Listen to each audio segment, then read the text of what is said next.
Hello, good morning. हम बात करते हैं चैप्टर नंबर 4.1 में ग्राफ की। ये परीक्षा की दृष्टि से वेरी इंपॉर्टेंट प्रश्न है।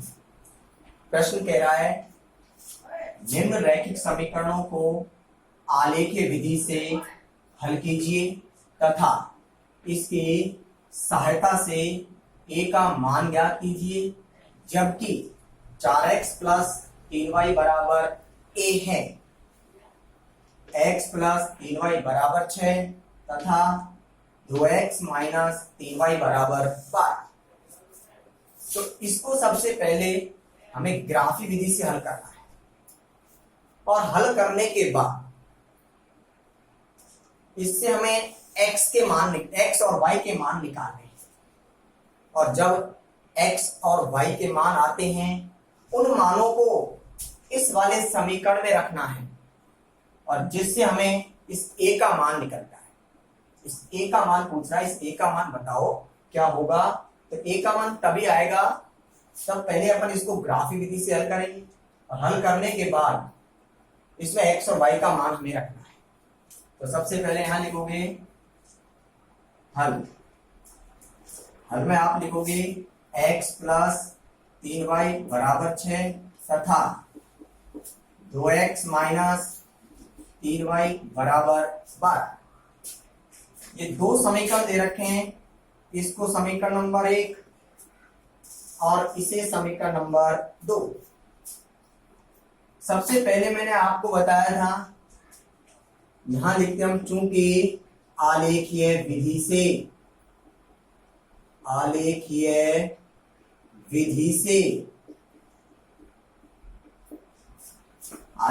से अमल करते हैं। इसको दोनों समीकरण हमारे पास दे रखे हैं। सबसे पहले सारणी 1 की हम बात करते हैं। सारणी 1 के लिए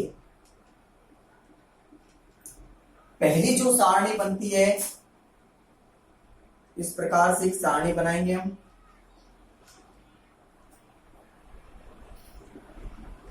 x, y, 1 और एक 2 खाने हमें यहां बनाने हैं। पहली जो सारणी बनती है वो समीकरण 1 से बनती है। यहां लिखोगे आप समीकरण 1 से, क्योंकि समीकरण 1 से समीकरण 1 दे रखा है x प्लस 3y बराबर 6। हमेशा y वाले भाग का हम पक्षांतरण करते हैं। यहां प्लस का 3y है, इसको उधर भेजना है तो आपके पास बनेगा x बराबर 6 तो है ही, ये प्लस का 3y है, इसको उधर भेज दो तो माइनस का क्या हो गया 3y। अब आपको देखना है कि x के पास गुणांक कितना है। जितना भी गुणांक हो उसका इधर वाली संख्या में हमेशा भाग दिया जाता है। अब इसके पास कोई गुणांक नहीं है तो गुणांक कुछ नहीं तो क्या मानते हैं अपन 1 मानते हैं। अब 1 को इसके हर में लगाओ या मत लगाओ कोई इफेक्ट नहीं करता, इसलिए 1 छोड़ते हैं। इसको समीकरण नंबर डाल दो 1, 2 और 3 नंबर। अब कंडीशन ले लो, कंडीशन नंबर फर्स्ट। अब इस समीकरण 3 से हमें सारणी नंबर 1 को पूरा भरना है। देखो कैसे भरोगे। सबसे पहले यहां इसके हर में कुछ नहीं है तो आपकी मर्जी है, जो मान आप y का रख सकते हो, लेकिन मान हमें छोटे छोटे रखने हैं तो रखो। समीकरण 3 में y बराबर 0 रखने पर, पहले 0 से स्टार्ट करो, 0 रखने पर, छूटे या कुछ भी रख सकते हैं क्योंकि हर में कुछ नहीं है, डाल दो 0। x बराबर 6 माइनस 3 इंटू वाई का मान क्या रख रहे हैं अपन 0। हल करो इसको तो हमारे पास आ गया तो 6 माइनस 0 इंटू 3 किया तो 0। तो 6 में से 0 कम करते हैं तो कितने आते हैं 6। x का मान कितना आ चुका है हमारे पास 6। इस कॉलम में जमाओ x वाले खाने में x का मान 6, जबकि y का मान हमने क्या माना है 0। पहला आपका कॉलम भर चुका है। ऐसे ही दूसरा भरेंगे। कंडीशन नंबर सेकंड, समीकरण 3 में y बराबर 0 रख लिया। 0 के बाद नंबर किसका आता है 1 का, 1 रख दो। y बराबर 1 रखने पर रख दो तो क्या आया, x बराबर 6 माइनस 3 इंटू वाई, वाई का मान कितना 1। हल करो, 6 माइनस 3 एकम 3, 6 में से 3 कम करो तो कितने बच जाते हैं 3। तो हमारे पास x का मान कितना आ चुका है 3। तो x बराबर 3 डाल दो दूसरे वाले कॉलम में। इसका मान x का मान 3, जबकि y का क्या माना है हमने 1। तो हमारे पास इस प्रकार से पहली सारणी हमारी कंप्लीट होती है। ऐसे ही दूसरे समीकरण से हम दूसरी सारणी बनाते हैं। तो देखिए इधर अब अपन बात करेंगे सारणी नंबर 2 के लिए। देखो इधर, क्योंकि सारणी 2 के लिए, सारणी 2 की हम बात करते हैं तो सारणी में 2 बनाओ। यहां से सारणी नंबर 2 बनाइए। यहां x, यहां y, एक कॉलम ये हो गया, दूसरा यहां बना लिया अपन ने। आगे चलो, अब हम बात करते हैं दूसरी सारणी समीकरण 2 से भरी जाती है। ध्यान देखो, चूंकि समीकरण 2 से, समीकरण 2 क्या है वो लिखो, 2x माइनस 3y बराबर 12। मैंने कहा था y वाले भाग का हम पक्षांतरण करते हैं, तो y वाले भाग को उधर भेजिए। तो क्या आया, 2x बराबर 12 तो है ही, ये माइनस का 3y है, इधर से उधर गया तो प्लस का 3y। अब मैंने कहा था कि x का जो गुणांक है उसका इधर वाली संख्या में हमेशा भाग दिया जाता है। तो 2 का इसमें हमें क्या देना है, भाग देना है। इस 2 का भाग दो, x बराबर 12 प्लस 3y बटे कितना 2। इसको समीकरण नंबर कितना दे लो, 3 के बाद 4 नंबर। अब वही इस सारणी को भरना है तो कंडीशन लेनी है, तो कंडीशन ले लो। कंडीशन नंबर फर्स्ट,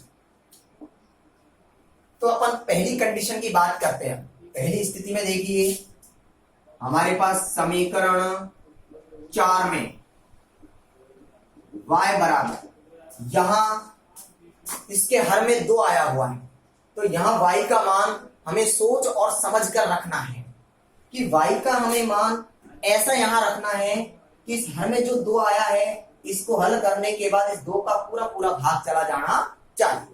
ऐसा मान यहां y का हमें रखना है। तो आप कहोगे साहब 0 रख लो। सबसे पहले अपन 0 रखते हैं, 0 रख के चेक करो इसमें। तो 3 इंटू 0 किया तो क्या हो गया 0, और 0 को 12 में जोड़ते हैं तो कितना 12।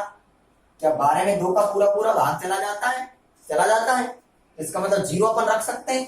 तो y बराबर 0 रखने पर रखो 0, तो क्या आया, x बराबर 12 प्लस 3 इंटू 0, हल करो इसको, और बटे 2।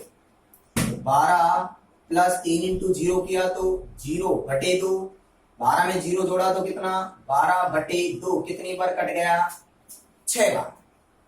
तो x का मान कितना आ गया हमारे पास, x बराबर 6 रख दो इसमें। x का मान 6 और y का मान 0। अब बात करते हैं कंडीशन नंबर सेकंड की।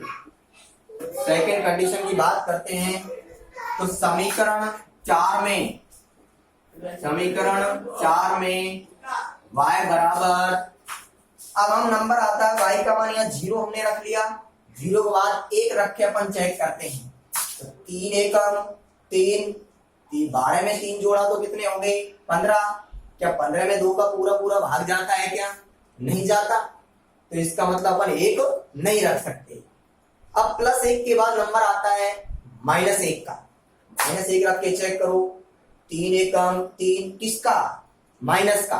12 में से -3 कम करते हैं तो कितने बचते हैं? 9। क्या 9 में जाता है क्या 2 का भाग? नहीं जाता। इसका मतलब हम 1 और -1 दोनों को नहीं रख सकते। अब हम देखते हैं -1 के बाद नंबर आता है +2 का। +2 रख के चेक करो, 3 दूनी 6, 12 और 6 कितने हो गए 18। 18 में 2 का भाग चला जाता है कितनी बार? 9 बार। लेकिन एक 9 थोड़ा बड़ा मान आ रहा है, मान हमें छोटे छोटे लाने हैं जिसको ग्राफ खींचने में हमें आसानी हो। तो +2 की जगह अपन -2 रख के चेक कर ले एक बार। तो 3 दूनी 6, किसके? माइनस के 6। 12 में से 6 गए तो किसके बच गए? 6 बच गए अपने पास प्लस के। 2 का भाग 6 में कितनी बार? 3 बार चला जाएगा। इसका मतलब -2 रख लें। y बराबर -2 रखने पर रख दो -2। हमारे पास आया x बराबर 12 + 3 इंटू y का मान रखने -2। 2 चिन्ह एक साथ नहीं आते इसलिए मान ब्रैकेट में रखना है, अपॉन 2। 12 तो है ही, प्लस इंटू माइनस किया चिन्ह माइनस का, 3 दूनी 6 और बटे कितना 2। 12 में से 6 कम करो, कितने बचते हैं?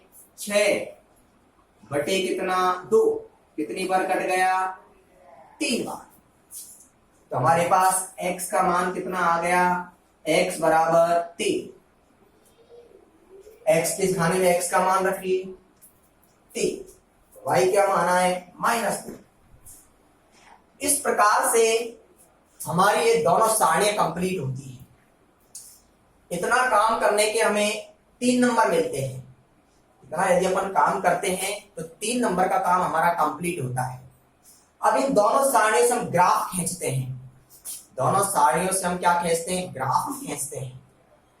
तो देखते हैं ग्राफ के लिए